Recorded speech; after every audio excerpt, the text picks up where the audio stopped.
శివుడు తన శరీరానికి బూడిద ఎందుకు రాసుకుంటాడో మీకు తెలుసా? ఒకసారి భూలోకంలో శవయాత్రలో ప్రజలు రామ్నామ్ సత్యహే అంటూ శ్మశానానికి వెళ్తుంటారు. ఆ శబ్దం కైలాసంలో ధ్యానంలో ఉన్న శివుడికి వినిపిస్తుంది. తన భక్తుడైన రాముడి పేరు ఎక్కడ నుండి వినిపిస్తుంది అని తన దివ్య దృష్టితో చూస్తాడు.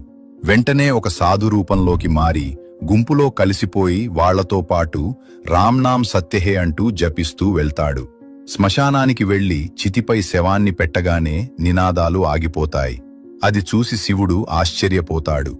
అప్పటిదాకా వింటున్న రామనామం ఆగిపోవటంతో శివుడు చాలా బాధపడతాడు. అటుగా వస్తున్న వ్యక్తిని పిలిచి కారణం అడుగుతాడు.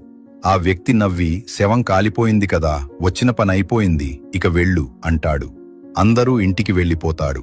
శివుడు మాత్రం శ్మశానంలో ఒంటరిగా కూర్చొని, ఈ శవం వల్లే నా రాముడి పేరు విని ఇక్కడిదాకా వచ్చాను. ఈ చితి